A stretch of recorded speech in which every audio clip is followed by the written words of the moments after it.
전도할 때 절대 하지 말아야 할 것이 있어요. 뭐냐면 말싸움이에요. 말싸움. 이게 뭔 소린가 그러실 텐데, 여러분 은혜 막 받아서 가슴이 막 뜨거울 때는요, 누굴 만나도 막 전하고 싶어요, 복음을. 예. 다 그런 경험 하셨죠? 해놓고도 말씀 안 하시네. 다 한 번쯤 그런 경험이 있으실 거예요. 정말 은혜가 막 밀려오면, 예, 전하지 않고는 견딜 수 없는 마음이 우리 안에서 우러나요. 그래서 우리 집사님 중에 한 분은 사비로 본인이 명함을 파셨더라고요. 그럼 무슨 명함인가 그랬더니 전도하기 위한 전도 명함을 파셨더라고요. 시간 날 때마다 전하시겠다는 거예요. 예. 여러분, 다양한 방법을 아무튼 우리는 누구를 만나든지 복음을 전하고자 하는 그런 열정이 있습니다. 그런데 그 열정이 너무 강하다 보면요, 어떤 오류를 범하기 쉬우느냐, 까딱 잘못하면 내가 복음을 전해야 될 이 상대방이 가지고 있었던 기독교에 대한 부정적인 시각, 인식, 요거 내가 한번 바꿔놔야 되겠다. 그런 마음으로 복음을 전한답시고 전하다가 보니까요, 이게 나중에 말싸움으로 바뀌는 거야. 말싸움으로. 네 말이 맞니 내 말이 맞니 이러는 거예요. 나도 너처럼 했는데 아니야 지금 아니야. 대부분 어떤 관계에서 이런 일이 일어나요? 지인 관계에서. 모르는 사람하고는 그런 일이 안 일어나죠. 내가 잘 아는 친구 전도한다고 할 때, 내 형제 전도한다고 할 때, 내 가족 전도한다고 할 때 까딱 잘못하면 말싸움하기 쉽다는 거예요. 그래서 여러분, 전도는 말로 하는 게 아니고 말의 논리로 하는 게 아니라는 거예요. 오늘 사도 바울도 그래서 이런 말을 합니다. 오늘 고린도전서 2장 1절 2절 같이 읽습니다. 시작.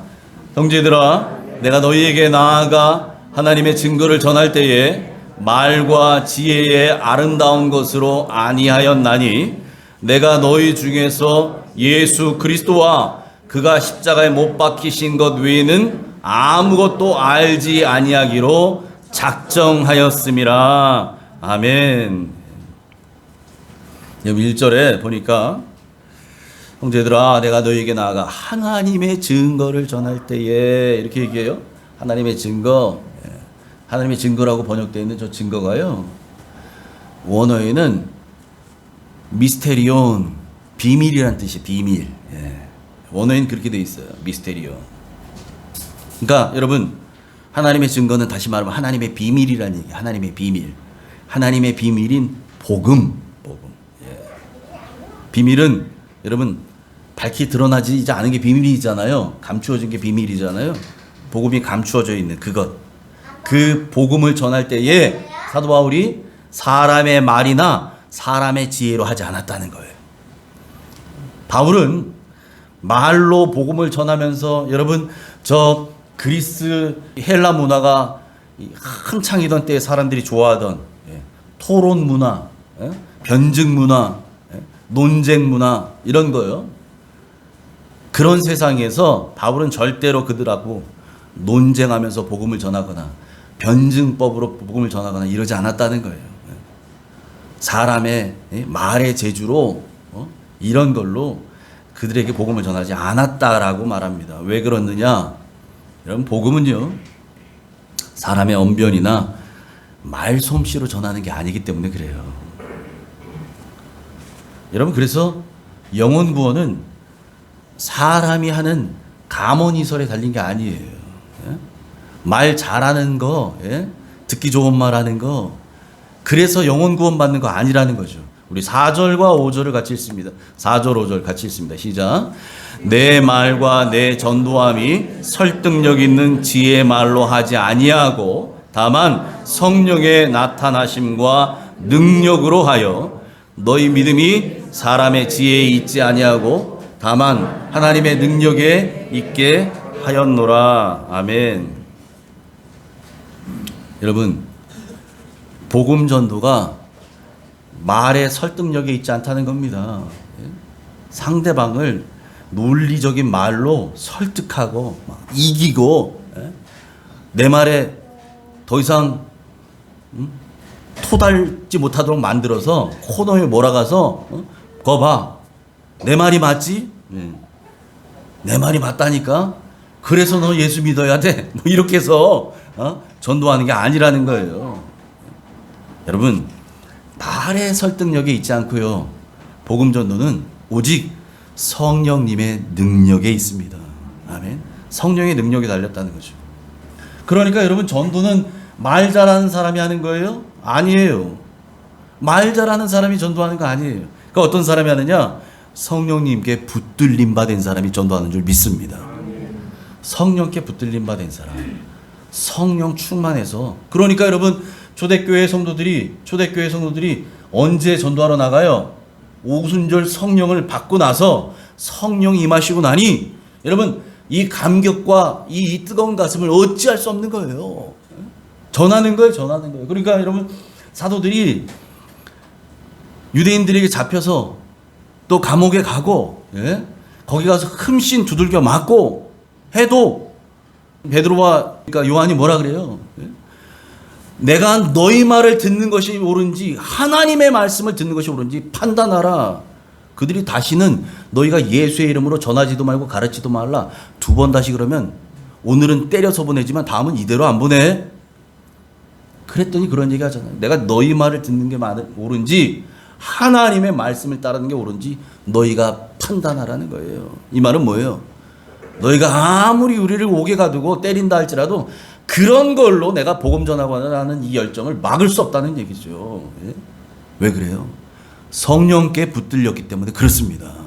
성령님께 붙들림 받으니까 여러분, 매 맞는데도 가요. 누가 돈 주는 거 아닌데도.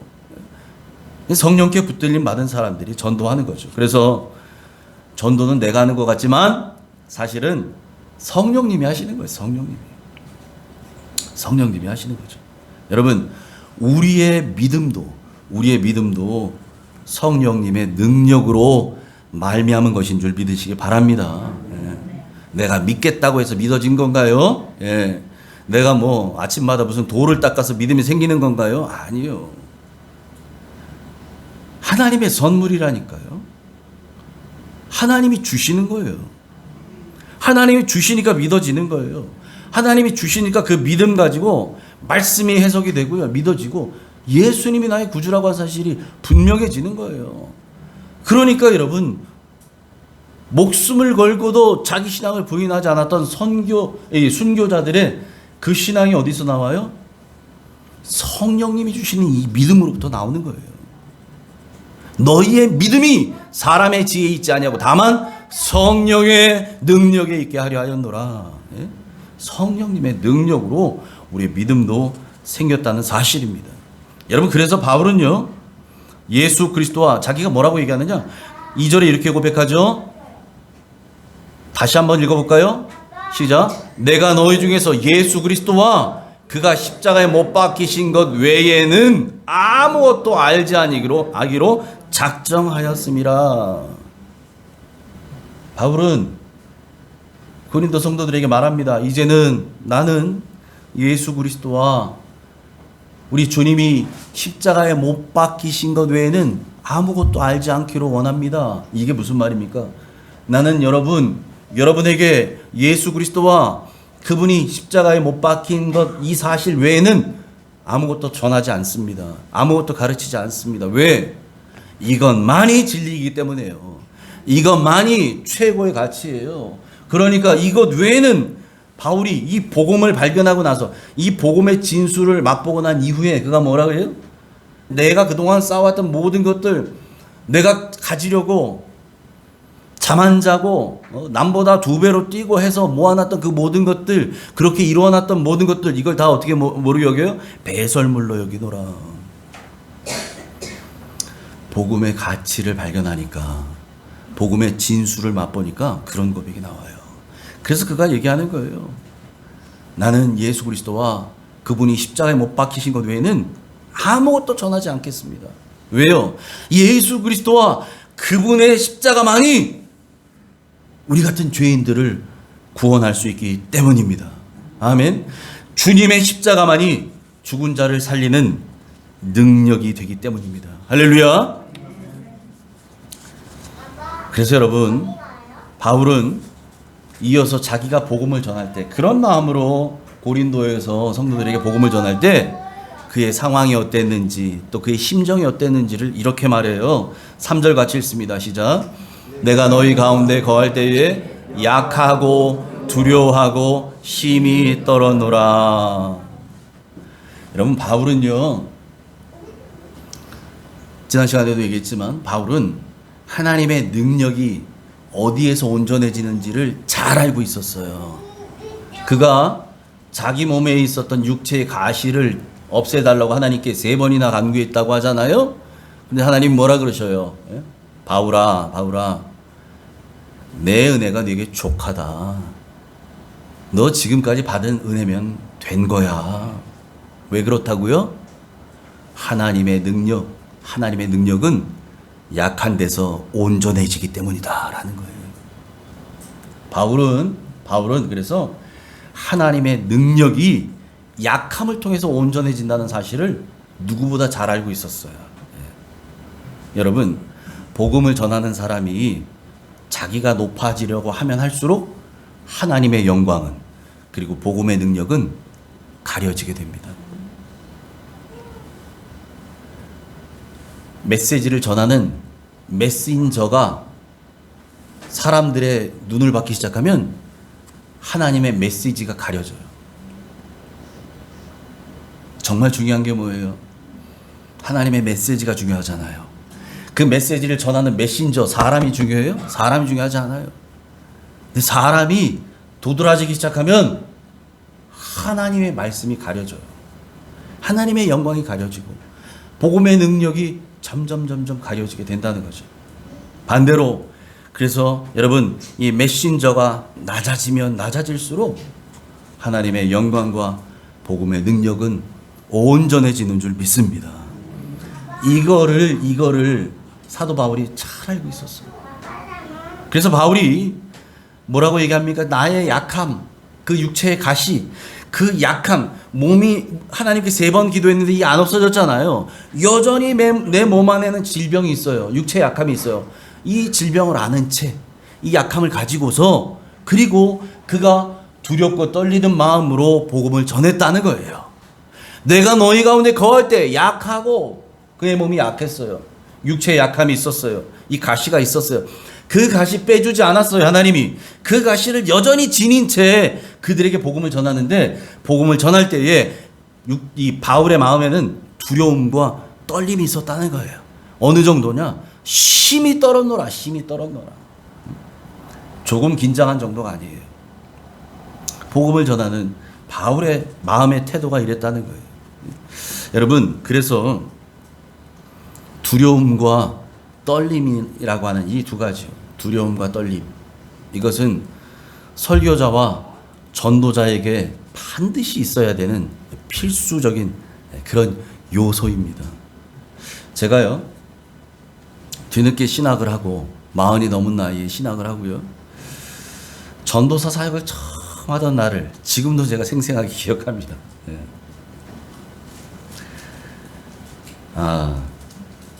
제가 그 사역했던 교회 목사님도 참 대단하신 분이죠. 여러분, 45 아저씨를 교육 전도사로 써주는 목사님이 있어요. 예? 우리 젊은 청년들, 그리고 많은데, 그런 청년들이 주일학교 아이들 같이 해야지. 45살 아저씨가 교육 전도사로 갔어요. 여러분, 그렇게 해서 제가 그날 그 부임해 간 교회에서 그 첫날 주일 오후 설교를 하게 됐는데, 성도님들 앞에서 하는 첫 설교였어요. 그 설교가 신대원에서 뭐 이렇게 카메라 앞에서 설교하거나 우리 전도사님들 앞에서 하는 거 말고 실전에서 하는 처음 설교라고요. 그러니 제가 얼마나 떨었겠어요. 여러분 생각해 보세요. 제가 심장이 밖으로 나오는 줄 알았어요. 앉아 있는데 설교하기 전에 이게 느껴져. 이게 뛰는 게. 그렇게 긴장이 되는 거죠. 떨리는 거죠. 제가 이 단에서 설교하는데요, 제가 너무 긴장을 하면 안면 근육도 막 흔들려요. 여러분 뭔지 아세요? 여기가 한번 파르르 떨리고, 심지어는 수전증 환자처럼 막 손도 막 떨려요. 아, 물을 마셔야 되겠는데 이 잔을 못 들겠는 거야. 이게 하도 떨려서 물을 못 마시겠는 거예요. 그 정도로 제가 긴장하고 떨었어요. 아, 근데 설교 막판에 제가 감정 컨트롤을 못해서 눈물까지 터져버렸네요. 그러니 제가 그날을 어떻게 잊겠어요. 예. 여러분, 제가 그날 설교단에 올라가기 전에 하나님께 드린 기도가 있어요. 제가 하나님께 뭐라고 기도했냐면, 하나님, 제가 지금 많이 떨립니다. 근데 하나님, 오늘 이 두렵고 떨림이, 내 안에 있는 이 두렵고 떨림을 오늘만이 아니라 설교단에 설 때마다 잊지 않게 해주십시오. 제가 그걸 기도했어요. 여러분, 사람은요, 아무리 두렵고 떨리는 일이라 할지라도 이걸 반복하잖아요? 그럼 익숙해집니다. 익숙해지는 게 무서운 거예요. 처음에는 긴장이 되고, 처음에는 두려워하고, 처음에는 그것 때문에 하나님 앞에서 벌벌벌벌 떨었는데요. 이게 한 번, 두 번, 10번, 100번, 1000번 가다 보면요, 더 이상 두렵고 떨리지 않아요. 너무 익숙한 게 돼버려요. 마치 기계처럼 어떤 자리에서 어떻게 설교단에 서게 되더라도요, 전혀 두렵지 않게 자유자재로. 사실은 그것을 설교자들이 조심해야 되거든요. 그걸 그때 조심해야 돼요. 그때. 여러분, 하나님 앞에서 내가 하나님의 말씀을 대언합니다. 여러분, 그것을 잊지 말아야 하거든요. 설교자들이. 그런 면에서 볼 때 사도 바울은 참으로 겸손한 설교자이고 위대한 설교자였어요. 고린도전서 9장 27절입니다. 고린도전서 9장 27절 같이 읽습니다. 시작. 내가 내 몸을 저 복종하게 함은 내가 남에게 전파한 후에 자신이 도리어 버림을 당할까 두려워함이로다. 아멘. 바울은요, 말로만 설교하지 않았습니다. 말로만 설교하는 사람들이 있어요. 말로만. 바울은 그렇지 않았다는 거예요. 그래서 그는 뭐라고 얘기합니까? 내가 내 몸을 쳐서 복종케 했다는 거예요. 어디에 복종케 하는 거예요? 말씀 앞에 복종케 합니다. 말씀 앞에. 그는 말씀에 순종했던 사람이에요. 말씀을 살아내는 설교자였어요. 그래서 여러분, 복음을 말로만 들려준 게 아니라 그의 삶을 통해 보여준 전도자였다는 사실이죠. 바울은. 그래서 바울이 위대한 거예요. 남들에게 이렇게 하세요라고 하고 자기는 안 한 게 아니고요, 자기도 그렇게 살아냈다는 거예요. 두렵고 떨림으로. 왜 그렇게 했다고요? 복음을 전한 후에 자신이 도리어 버림을 당할까 두려워했기 때문이라는 거예요. 여러 성도들에게 천국을 가셔야지요, 여러분 천국 가야 합니다, 천국 가야 합니다, 이렇게 가르쳐 놓고 정작 자기는 지옥 갈까 봐. 예? 여러분, 하나님의 말씀을 대언한다는 사람들, 하나님의 종이라고 하는 사람들이 하나님의 이름으로 기사와 이적을 행합니다. 놀라운 일들을 행합니다. 그래서 그걸 보고 사람들이 와, 하나님이 쓰시는 위대한 종이시구나 막 쫓아다니고 했어요. 근데 마태복음 7장 22절에 뭐라고 얘기합니까? 그가 하나님의 앞에 섰는데 하나님 뭐라 그러셔요? 하나님, 내가 주님의 이름으로 귀신도 내어 쫓고 놀라운 기적도 행하고 그 많은 사역들을 감당하다 왔습니다. 그랬더니 주님이 뭐라 하셔요? 내가 너를 도무지 알지 못하노라. 내가 너를 모르겠는데 너 누구니? 바울이 두려워한 것이 이런 거예요. 자기는 전도자라고 말이죠. 가는 곳마다 복음을 전하고 엄청난 기사와 이적을 행하잖아요. 심지어 바울의 옷에 둘렀던 손수건이나 앞치마를 병든 자에게 얹으면 병이 낫기도 하고요, 귀신이 나가기도 하는. 엄청난 역사들이 일어나요. 그랬던 바울이었지만 바울은 자기가 그렇게 복음을 전해서 많은 사람들을 구원으로 이끌고 천국으로 이끌었는데 혹여라도 정작 자신은 주님으로부터 버림을 받을까 두려웠다는 거예요. 여러분, 이 두렵고 떨림은 그래서 말씀 앞에 선 설교자들의 마음 자세여야 합니다. 그러면 여러분, 말씀을 전하는 저 같은 사람만 두렵고 떨림이 늘 있어야 될까요? 아니요. 구원받은 여러분들, 구원받은 그리스도인들에게도 이 두려움과 떨림이라고 하는 것은 잊어버리면 안 되는, 늘 견지해야 될 신앙의 태도입니다. 빌립보서 2장 12절 같이 읽습니다. 그러므로 나의 사랑하는 자들아, 너희가 나 있을 때뿐 아니라 더욱 지금 나 없을 때에도 항상 복종하여 두렵고 떨림으로 너희 구원을 이루라. 아멘. 아멘. 바울이 빌립보 성도들에게 편지를 합니다. 바울 사도가 빌립보 교회에 같이 있을 때는 여러분, 그 성도들이 얼마나 또 열심을 냈겠어요. 또 얼마나 잘 순종하며 따라했겠어요. 예? 모이기도 힘쓰고 바울 선생님으로부터 이제 복음을 듣고 배우고 가르침을 받아서 이제 온전한 그리스도인 되기 위해서 얼마나 노력했었겠어요. 그런데 바울 선생님이 이제 선교 여행을 또 떠나요. 거기 계속 있을 수 없잖아요. 그리고 났더니 그 뒤에 그 마음 한결같이 지켜가는 성도들도 있는가 하는 반면에 이제 바울 선생님도 안 계신데 바울 사도도 안 계시는데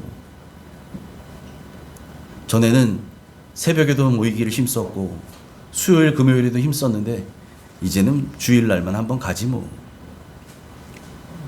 그래 줘도 돼. 그들을 향해 말합니다. 너희가 나 있을 때뿐 아니라 더욱 지금 나 없을 때에도 항상 말씀에 복종하라는 거예요. 항상 있으나 없으나. 사람이 있으면 잘하고 없으면 못하고, 이건 누굴 기쁘게 하는 거예요? 사람을 기쁘게 하는 거예요. 사람을. 하나님을 기쁘게 하는 게 아닙니다. 사람 눈치 보고 신앙생활 하는 거죠. 이건 그렇게 하지 말라는 거예요. 있으나 없으나 누가 보든 안 보든 항상 말씀에 복종하고 말씀에 순종하여 두렵고 떨림으로 너희의 구원을 이루라. 여러분, 우리는 구원의 3시제라고 하잖아요. 구원의 3가지 시제. 예수 그리스도를 믿는 순간 우리는 구원받았다고 얘기해요. 예수 그리스도를 나의 구주로 영접하는 순간 우리는 구원받았습니다 얘기하잖아요. 그래서 우리가 세례도 주잖아요. 구원의 증표라는, 사인이라는. 그래서 우리 다 같이 축하해 주잖아요. 자, 그런데 여기서 멈추면 안 돼요. 이건 구원의 1단계예요. 1단계. 그 다음 단계가 있어요. 그 다음 단계 뭐냐? 여러분, 내가 구원받았다고. 여러분, 애기가 말이에요. 엄마가 애 낳는데 응애 하고 딱 낳았어요. 애가 태어났잖아요. 이제 생명이 나은 거예요. 그죠? 맞잖아요. 이제 사람이 태어났어요. 그럼 여기서 끝나요? 이제부터 시작인 거예요. 이제부터가. 이제 진짜가 시작되는 거예요. 애 낳고 나면 그때부터가. 예? 그때부터 마른 자리, 진 자리, 갈아 눕히고, 먹이고, 재우고, 아프면 안고, 없고, 응급실로 뛰어가고, 그때부터 이제 시작하는, 그때부터가. 예. 그때부터 진짜 아이를 키우고 생명을 기르는 일이 거기에서 시작되는 거잖아요. 신앙도 마찬가지예요. 예수 그리스도 믿고 영접하고 끝, 이거 아니고요. 그때부터 시작하는 거예요. 그때부터. 그것을 성화의 과정이라고 합니다. 성화. 예수 그리스도의 장성한 분량까지 자라가는 거죠. 예수님을 보고 우리는 닮아가는 사람들이 되어가는 거예요. 누구든지 나를 따라오려거든 자기를 부인하고 날마다 자기 십자가를 지고 나를 따를 것이니라. 여러분, 주님을 따라가는 삶을 살아야 되는 거예요. 그래야 성장합니다. 나는 제자도 아닌데 나 어디가. 그러면 젖먹이 어린아이로 그냥 살겠다는 거예요. 평생을. 영적인. 여러분, 그러면 안 되잖아요. 이거 문제 있는 애기예요. 애기 낳았는데 애가 안 자라요? 심각한 문제인 거죠. 성장이 멈춰버리면 자라야죠. 성장하는 게 당연한 거죠. 여러분, 그 성화의 과정. 예? 이 성화의 과정, 이 과정을 밟아가는 거. 그래서 여기에 이 성화의 과정을 밟을 때 이 두렵고 떨림이라고 하는 것이 있어야 된다는 거예요. 두렵고 떨림으로 너희 구원을 이루라. 그리고 그렇게 두렵고 떨리는 마음으로 날마다 주님을 닮아가는 과정을 밟은 사람이 하나님께서 부르시는 때가 있어요. 얘야, 그동안 수고 많았다. 이제 올라오려너만. 그렇게 우리를 개인적으로 부르시기도 하고요. 아니면 약속의 주님이 다시 구름을 타고 이 땅에 내려오시는 우리 주님의 재림의 날이 있을 겁니다. 그때 너나 할 거 없이, 예외 없이 모두가 다 이제 주님께 올림을 받게 될 터인데, 구원받은 예수를 모시고 사는 사람이라면 말이죠. 그렇게 해서 우리가 하나님 나라 가서 영광의 보좌 앞에 서게 되는 날, 그때 우리는 부활하신 주님의 몸과 같은 몸으로 변화되게 될 것입니다. 그것을 영화의 단계라 그래요. 영화. 영화의 단계. 완전히 구원의 최종적인 완성이 이루어진 날입니다. 그날이. 그래서 이것을 구원의 3시제라고 하는데, 여러분 그래서 오늘 바울도 그걸 얘기하는 거예요. 여러분, 예수 믿었다는 것에 멈춰 계시지 마십시오라는 거예요. 항상 말씀 앞에 순종하고 그리스도를 닮아가는 이 성화의 과정을 잘 밟아가는 저와 여러분 되시기를 축복합니다. 아멘. 이어서 바울은 우리의 신앙이 성숙한 그 성도들에게 이 지혜에 관해 말합니다. 지혜. 6절 7절 같이 읽어봅니다. 시작. 그러나 우리가 온전한 자들 중에서는 지혜를 말하노니 이는 이 세상의 지혜가 아니요 또 이 세상에서 없어질 통치자들의 지혜도 아니요 오직 은밀한 가운데 있는 말하는 것으로서 곧 감추어졌던 것인데 하나님이 우리의 영광을 위하여 만세 전에 미리 정하신 것이라. 아멘. 아멘.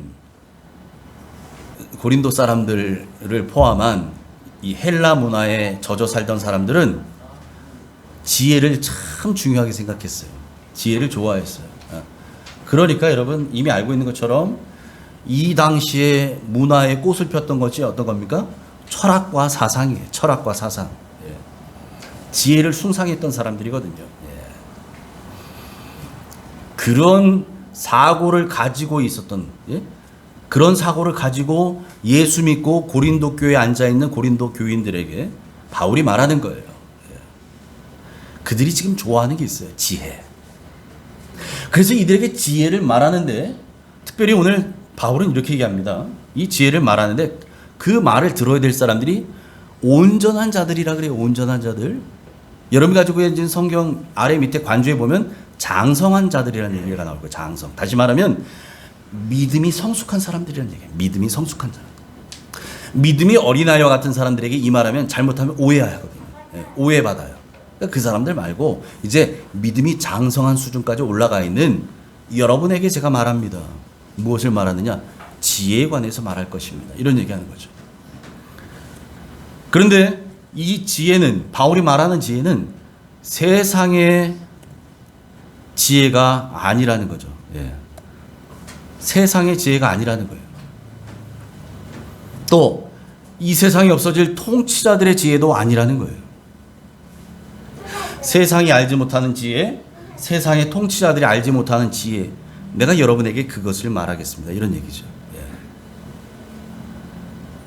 만약에 이 세상의 통치자들이 이 지혜를 알았더라면 그들이 실수하지 않았을 텐데. 여러분, 세상의 통치자들 어떻게 보여요? 사람들 눈에 보면 대단해 보이잖아요. 권력을 가지고 있어요. 권력. 통치자들은 권력을 가지고 있잖아요. 힘을 가지고 있어요. 세상의 힘. 대단해 보여요. 그런데 그 대단해 보이는 자들도 오늘 바울이 뭐라고 얘기하냐면 이 세상에서 없어질 통치자들이에요. 아무리 대단해 보이는 사람도요, 하나님이 그 코에서 호흡을 걷어가시면 너나 할 것이 다 흙덩이로 변합니다. 저는 장례 예배를 할 때마다 그걸 다시 한번 확인합니다. 저희 돌아가신 두 분의 부모님도 마찬가지지만 저희 아버지 저보다 훨씬 더 체구가 크신 분이셨어요. 키도 더 크시고요. 그랬던 저희 아버지도요. 나중에는 한 줌 흙으로 바뀌시더라고요. 그 힘 좋고 대단하셨던 분들. 여러분, 우린 그런 존재예요. 이 세상에서 영원히 권세 누리며 떵떵거리며 살 사람 아무도 없어요. 이 세상에서 없어질 통치자들의 집. 여러분, 그래서 바울이 말하는 이 지혜는 어떤 거냐? 이렇게 얘기합니다. 은밀한 가운데 있는 하나님의 지혜래요. 은밀한 가운데. 또 은밀한 가운데 있었기 때문에 그것은 감추어졌던 것입니다. 감추어져 있어요. 드러나 있지 않았어요. 사람들이 잘 몰라요. 어디 있는지 못 찾아요. 이런 보물찾기 하는 거 있잖아요. 그냥 봐서 보물이 보여요? 보물 찾으려고 노력하는 사람에게만 보물이 보이잖아요. 뭐 돌 밑에 숨겨놓고 나뭇가지 숨겨놓고 그게 보물찾기잖아요. 하나님의 지혜가 그렇다는 거예요. 하나님의 지혜가 은밀한 가운데 감추어져 있었어요. 그리고 하나님의 지혜는 어떤 지혜냐? 하나님이 우리의 영광을 위해서 이미 만세 전에 미리 정해놓으신 것이다. 지혜다. 이 얘기예요. 여러분, 그러니까 감추어져 있었기 때문에 하나님이 열어주시지 않으면, 보여주시지 않으면 우리는 볼 수 없는 것이 바로 하나님의 지혜예요. 그래서 하나님은 이미 과거에 구약에 기록되어 있던 많은 선지자들과 주의 종들을 통해서 이것에 관해서 미리 보여주셨어요. 그것을 뭐라고 얘기합니까? 계시하여 주셨어요. 이 지혜에 관해서 미리 성경에 계시해 주셨다는 거예요. 그래서 바로 이 지혜가 우리를 구원하시려고 이 땅에 오신 예수 그리스도시다라는 사실이죠. 예수 그리스도. 여러분, 하나님은요, 그래서 우리를 위한 이 구원의 계획을 만세 전에 미리 정해 놓으셨어요. 만세 전에. 세상이 창조되기 이전부터 하나님의 계획 가운데 이 구원 계획이 있었다는 사실이죠. 여러분, 그 계획에 따라서 이제 예수님이 우리의 영광을 위해 이 땅에 오신 거예요. 이것이 성육신이죠. 하늘 보좌 버리시고 그 계획에 따라 예수님이 순종하셔서 이 땅에 오셨어요. 그리고 그 계획의 시나리오대로 저와 여러분, 우리의 죄를 짊어지시고 우리 대신 십자가에 달려 돌아가신 거예요. 예? 이것이야말로 우리의 영광을 위해 만세 전에 계획하신 하나님의 지혜라는 것입니다. 할렐루야. 하나님의 지혜인데 이미 만세 전부터 하나님의 머릿속에 있던 지혜예요. 누구를 위해서? 우리를 위해서. 더 정확히 우리의 영광을 위해서 하나님이 가지고 계신 지혜라는 거예요. 그러니 여러분, 그 지혜를 어떻게 세상이 알 수 있겠냐 말이에요. 하나님과 관계없는 세상이 하나님의 지혜를 어떻게 알겠냐고요. 모르지요. 하나님의 지혜는 알 수 없어요, 세상이. 그러니까 세상의 지혜로는 하나님을 알 수 없기에 고린도전서 1장이 뭐라 그래요? 하나님께서 우리에게 전도에 미련한 것들을 통해서 믿는 자들 구원받기를 기뻐하셨다는 거예요. 세상의 지혜로는 하나님을 알 수 없어요. 하나님을 알 수 없으니 하나님의 지혜도 알 수 없는 거죠. 하나님의 생각을 어떻게 알겠어요? 그러니까 세상에서 나은다 긴다 하는 그 권세자들, 통치자들이 어떻게 했다는 거예요? 이 지혜를 알지 못해서 하나님의 지혜이신 예수 그리스도를 십자가에 못 박았다는 거예요. 8절 같이 읽습니다. 시작. 이 지혜는 이 세대의 통치자들이 한 사람도 알지 못하였나니 만일 알았더라면 영광의 주를 십자가에 못 박지 아니하였으리라. 아멘. 하나님은 예수님이 하나님의 아들이시라는 그 진실을 듣고도 믿지 않았어요. 아니요, 믿지 못했지요. 오히려 그것을 뭐라고 생각했어요? 이건 불경스러운 신성모독이다. 굳이 예수님을 모욕하고 욕하고 때리고 나중에는 죽였잖아요. 신성모독으로. 신성모독죄. 예? 감히 하나님의 아들이라는 말을 입에 올리다니 불경스럽다는 거죠. 그래서 결국은 가장 수치의 상징이 되는 이 십자가에 못 박아 죽였던 겁니다. 자, 그렇다면 여러분, 왜 이 세상과 세상의 통치자들은 예수님을 믿지 않았을까요? 믿지 못했을까요? 9절입니다. 같이 읽습니다. 시작. 기록된 바 하나님이 자기를 사랑하는 자들을 위하여 예비하신 모든 것은 눈으로 보지 못하고 귀로 듣지 못하고 사람의 마음으로 생각하지도 못하였다 함과 같으니라. 아멘. 하나님께서 우리를 위해서 예비해 놓으셨던 그 모든 것들은 눈으로 보지 못하고 귀로도 듣지 못하고 마음으로도 생각하지 못하는 것이라는 거예요. 예. 볼 수도 없는 것, 들을 수도 없는 것, 인간적인 마음으로 생각도 할 수도 없는 그런 것이라는 거죠. 하나님이 저와 여러분, 우리를 위해 예배해 놓으신 그 놀라운 것들, 그 모든 것들, 이건 세상이 알래야 알 수도 없는 거라는 거예요. 여러분, 그래서 여러분이 예수 믿기 전에 과거의 일들을 가만히 생각해 보세요. 그때 누군가가 예수 믿는다고 하면, 그때 누군가가 하나님을 섬긴다고 하면 여러분 마음은 어떠셨어요? 참 부럽다, 이런 마음 들어요? 이러지 않으셨나요 혹시? 예. 여러분 그게 믿어지고, 여러분 그러셨어요? 그랬으면 예수님 믿어야지. 안 믿어졌잖아요. 여러분, 그래서 우리는요, 성령님께서 보게 해주셔야 볼 수 있고, 듣게 해주셔야 들을 수 있고, 깨닫게 해주셔야 알 수 있는 줄 믿습니다. 아멘. 예. 내가 믿겠다고 믿어지는 사람 없어요, 여러분. 예?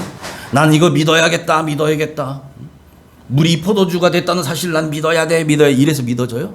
아니에요. 아니에요. 한동대학교 세우셨던 총장님, 제가 그분 성함이 갑자기 기억이 안 나네요. 이분이 미국 나사의 연구원으로 계셨었거든요. 과학자예요. 미국 나사가 뭐 하는데요? 우주선 발사하고 하는데, 그거 하는 데잖아요. 우리로 말하면 나로 우주센터 같은 그런 곳이잖아요. 전 세계에 이 수재들이 모여서 이 로켓 이런 것들 연구하는 데 있잖아요. 거기에 박사들이 모여 있는데, 여러분 그렇게 미국에서 살고 있는데, 미국에서 이제 가족 모임, 이 가족들 모임을 하는 거예요. 미국에서 생활하셨던 분들 얘기 들으면 그렇더라고요. 우리야 뭐 여기서 믿는 사람들끼리 뭐 가족에서 모여서 구역 예배도 하고 목장 예배도 하고 셀 모임도 하지만, 미국 같은 데 이민 가고 하면요, 유학을 가거나 이민 가면 내가 한국에 있을 때 예수를 믿던 뭐 절에 다니던 관계없이 어딜 다 나가게 되냐? 교회를 다 나간대. 교회를 왜 나가느냐?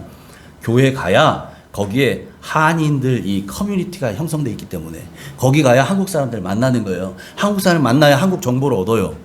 미국에 나 온 지 얼마 안 됐는데 여기서 어떻게 살아야 돼? 어떻게 집을 사야 돼? 뭐 법은 어떻게 해야 돼? 애는 어디 보내야 돼? 뭐 이런 거 있잖아요. 어디서 정보를 얻어요? 한인들이 모여 있는 교회에서 얻는다는 거예요. 그리고 그보다 더 큰 즐거움은 뭐냐? 한인들이 모여 있는 교회 가야 일주일에 한 번씩 한국 음식을 마음대로 먹는 거예요. 한국 음식을. 예? 거기 가야 마음대로 막 익은 김치도 먹어. 거기 가면. 예? 미국에서 유럽이나 이런 데 사는 분들 그거 얼마나 먹고 싶겠어요. 고향에서 먹었던 그 김치들 이런 것들 있잖아요. 한국 음식들. 교회 가면 막 권사님들이 그런 걸 하신단 말이죠. 그래서 이 총장님도 그 연구원 시절에 부인이 교회 나가는 집사님이었어요. 남편은 안 다니고. 일주일에 한 번씩 가족 모임 하는 거예요. 가족 모임. 알고 봤더니 그 가족 모임이 뭐냐? 이 남편을 전도하기 위해서 셀 모임을 그냥 집에서 하는 거예요. 돌아가면서 음식 장만하고. 예. 그렇게 밥 먹고 뭐 얘기 나누고 하다가 이제 성경을 이제 읽고 뭐 나누고 하는 시간들이 이제 갖기 시작하는 거죠. 이분이 제일 이해가 안 되는 게 갑자기 성경을 하고 읽다 보니까 요한복음 읽는데, 아니 물이 변해서 포도주가 됐다고. 아니 이게 말이나 되는 얘기라는 거예요. 물은 H2O인데 이게 포도주의 그 원소 기호를 얘기를 하더라고요. 뭐 저야 잘 모르겠지만 이건 불가능하다는 거예요. 이 성분 자체가 바뀐다는 건 이게 있을 수 없는 얘기라는 거예요. 근데 그게 어떻게 믿어지냐 말이에요. 자기는 그거부터 안 믿었다는 거예요. 여러분, 그게 안 믿으니 다음 게 또 믿어지겠어요? 아무것도 안 믿어지지? 안 믿어져. 그랬던 그분이요, 어느 날 성령을 받습니다. 그 모임 가운데서 성령을 받으니까요, 세상에 그게 믿어지더래요. 그게 믿어지는 거예요. 누가 믿어라 하지 않았어요.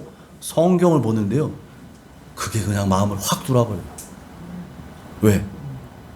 주님이 하셨으니 되는 거지. 주님이 하셨으니 불가능한 게 뭐 있어? 믿어지는 거예요. 여러분, 성령님이 믿게 해 주셔야 믿어지는 줄 믿습니다. 보게 해 주셔야 볼 수 있습니다. 성령님이 들을 수 있도록 우리의 영의 귀를 열어 주셔야 들리는 줄 믿습니다.